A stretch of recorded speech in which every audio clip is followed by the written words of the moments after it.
24 reporter വിനീത വിജിക്കെതിരായ case തോന്നിവാസമെന്ന് മുൻ പ്രതിപക്ഷ നേതാവ് രമേശ് ചെന്നിത്തല പറഞ്ഞു. ആരാണ് പിന്നിലെന്ന് കണ്ടെത്തണം. കേസ് പിൻവലിക്കാൻ സർക്കാർ അടിയന്തരമായി ഇടപെടണമെന്നും രമേശ് ചെന്നിത്തല ആവശ്യപ്പെട്ടു. നവകേരള സദസ്സ് കൊണ്ട് മന്ത്രിസഭയുടെ പൊള്ളത്തരം പുറത്തായെന്നും മുൻ പ്രതിപക്ഷ നേതാവ് പ്രതികരിച്ചു. പ്രതിപക്ഷം നവകേരള സദസ്സിൽ പങ്കെടുക്കാത്തത് എന്തുകൊണ്ടും നന്നായെന്നും രമേശ് ചെന്നിത്തല കൂട്ടിച്ചേർത്തു. വിവാദ കലുഷിതമായ സംഘർഷഭരിതമായ നവകേരള സദസ്സ് ഇന്ന് സമാപിക്കുകയാണ്. പ്രതിപക്ഷം പ്രതിഷേധം കടുപ്പിച്ച് മുന്നോട്ട് പോവുകയും ചെയ്യുന്നുണ്ട്. മുൻ പ്രതിപക്ഷ നേതാവ് രമേശ് ചെന്നിത്തല ഈ ഘട്ടത്തിൽ നമ്മോടൊപ്പം ചേരുന്നുണ്ട്.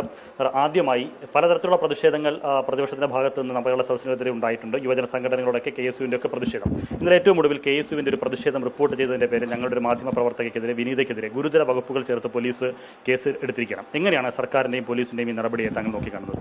മാധ്യമപ്രവർത്തകർ ജോലി എന്താണ്? അവരുടെ ജോലി വാർത്തകൾ റിപ്പോർട്ട് ചെയ്യാനുള്ളതാണ്. അങ്ങനെ റിപ്പോർട്ട് ചെയ്യുന്ന മാധ്യമപ്രവർത്തകരുടെ പേരിൽ കേസെടുക്കാനാണ് പോകുന്നതെങ്കിൽ കേരളം എവിടെ ചെന്നിക്കും? ഇതെന്ത് തോന്നിവാസമാണ് ഈ ഗവൺമെൻറ് കാണിക്കുന്നത്, പോലീസ് കാണിക്കുന്നത്? അപ്പോൾ ഇത് ആരുടെ നിർദ്ദേശപ്രകാരമാണ് ഈ കേസെടുക്കുന്നത്? മാധ്യമപ്രവർത്തകർ വാർത്തകൾ റിപ്പോർട്ട് ചെയ്യുക എന്നുള്ളത് അവരുടെ മൗലികമായ ഉത്തരവാദിത്തമാണ്. ആ ഉത്തരവാദിത്വത്തിൽ നിന്ന് അവർക്ക് പുറകോട്ട് പോകാൻ കഴിയില്ല. അങ്ങനെ പോയാൽ പിന്നെ അവരുടെ ജോലി എന്താണ്? അങ്ങനെ റിപ്പോർട്ട് ചെയ്യുന്ന മാധ്യമപ്രവർത്തകന്മാരെ പേരിൽ കേസെടുക്കുക എന്ന് പറഞ്ഞാൽ തികച്ചും തെറ്റായ നടപടിയാണ്. ഒരിക്കലും അംഗീകരിക്കാൻ കഴിയാത്തതാണ്.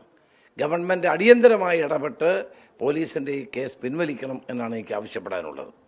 നവകേരള സദസ്സ് സർക്കാർ പറഞ്ഞത് മന്ത്രിസഭ ഒന്നാകെ ജനങ്ങളിലേക്ക് എത്തുന്നു, ജനങ്ങളുടെ പ്രശ്നങ്ങൾ നേരിട്ട് പരിഹരിക്കാനുള്ളൊരു പ്രവർത്തനം എന്നുള്ളതാണ്. 44 ദിവസം പൂർത്തിയാക്കുന്ന സഭാമരത്തിലേക്ക് പോകുമ്പോൾ എന്താണ് നവകേരള സദസ്സിൻ്റെ ഒരു ഇമ്പാക്റ്റായി പ്രതിപക്ഷം കാണുന്നത്? ഒരു ഇമ്പാക്റ്റും ഇല്ല.